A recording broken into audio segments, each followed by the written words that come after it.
देश में आज एक अघोषित आपातकाल जैसी परिस्थिति आ गई है।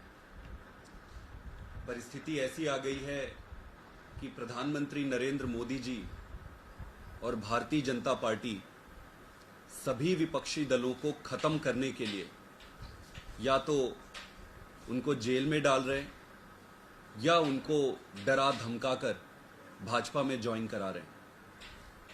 इसमें जो जो भारतीय जनता पार्टी में ज्वाइन करते जा रहे हैं उनको तो वो क्लीन चिट देते जा रहे हैं और जो भी उनकी इस तानाशाही का विरोध कर रहे हैं उनके साथ वो अन्याय, अत्याचार और उनको गिरफ्तार करते जा रहे हैं। अरविंद केजरीवाल जी को फ्रॉडुलेंट तरीके से कल गिरफ्तार किया है। हमें न्यायपालिका पर, न्याय व्यवस्था पर पूरा भरोसा है। देरी हो सकती है लेकिन अंत में न्याय जरूर मिलेगी और जीत सच्चाई की होगी। हमने शांतिपूर्ण तरीके से पूरे देश में आज भारतीय जनता पार्टी के खिलाफ विरोध प्रदर्शन के लिए कॉल दिया था। दिल्ली में जिस तरीके से ये पुलिस का दुरुपयोग कर रहे हैं वो अकल्पनीय है। मुझे नहीं लगता कि भारत के इतिहास में, राजनीतिक इतिहास में ऐसा कभी हुआ होगा। सारी नेताओं को कल रात से ही उनके घर में हाउस अरेस्ट कर लिए। सुबह सुबह जो अपने घर से आम आदमी पार्टी ऑफिस के लिए निकल रहे थे उनको गिरफ्तार कर लिए। हम शांतिपूर्ण तरीके से प्रोटेस्ट कर रहे थे। शांतिपूर्ण तरीके से प्रोटेस्ट करना हमारा अधिकार है, हमारा मूलभूत अधिकार है। मोदी जी को शांतिपूर्ण तरीके से प्रोटेस्ट भी बर्दाश्त नहीं होता है। उनके मन में इतनी नफरत है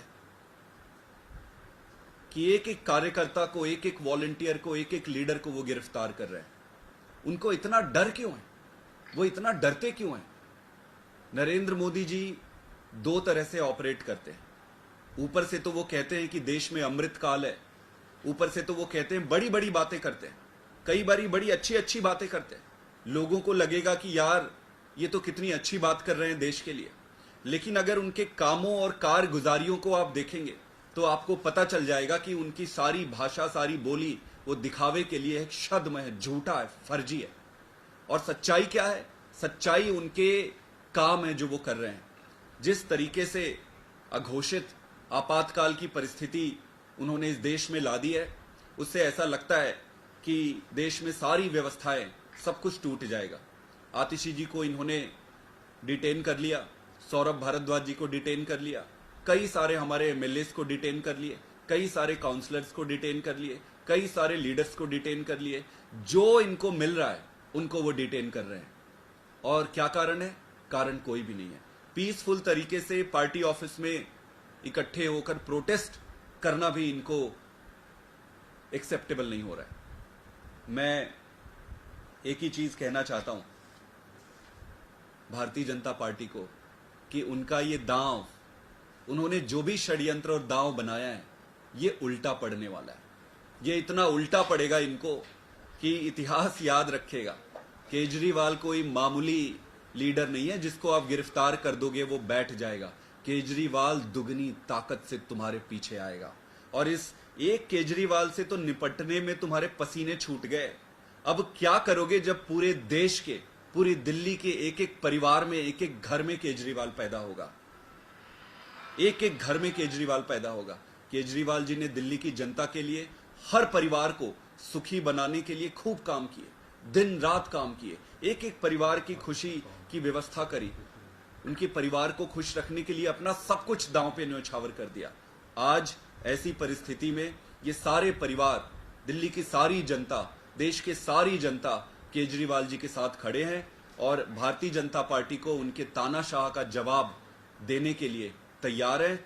चुनाव में पूरी ताकत से जनता इनको जवाब देगी। मैं एक ही बात कहना चाहता हूं कि अन्याय चाहे कितना भी मजबूत दिखे, उसका अंत सुनिश्चित है। Thank you. आप लोगों ने कल विपक्षी दलों से भी लेकिन आम आदमी पार्टी के अलावा कोई बिहारी किसी पार्टी का प्रदर्शन नहीं, कल कांग्रेस पार्टी की तरफ से उनके लीडर्स वहां पे आए थे। लवली जी आए थे, संदीप दीक्षित जी आए थे। कांग्रेस पार्टी के सभी बड़े लीडरों का फोन आया है राहुल गांधी जी का भी फ़ोन आया है और कई सारे बड़े लीडर्स का फ़ोन आया है। इसके अलावा सारे बड़े जो प्रमुख विपक्षी दल हैं, ममता दीदी की यहाँ पे बात हुई है, बाकी सभी जगह बात हुई है। सभी विचार मंथन में लगे हुए हैं कि आगे इसको कैसे, इस चुनौती को कैसे डील किया जाए। क्या आप लोग कुछ साझा रणनीति पे काम करें कि आगे कैंपेन कैसे करेंगे इंडिया ब्लॉक का, इसे लेकर कोई बातचीत आप लोगों की? आगे इंडिया ब्लॉक की मीटिंग होनी है। अगले 1 या 2 दिन में इंडिया ब्लॉक इस सिचुएशन को कंसिडर करते हुए एक मीटिंग करेगी और वहाँ आगे की रणनीति बनाएगी। देखिए, मोटा मोटी मैं एक चीज़ ये कहना चाहता हूँ, ये परिस्थिति किसी एक पार्टी के खिलाफ नहीं है, ये परिस्थिति हमारे खिलाफ नहीं है, ये परिस्थिति देश के खिलाफ है। तो ये सिर्फ हमारी जिम्मेदारी नहीं है अब इस परिस्थिति से निपटने का, देश की जनता की अब जिम्मेदारी है कि ऐसी परिस्थिति में इस अघोषित आपातकाल से कैसे बाहर निकला जाए।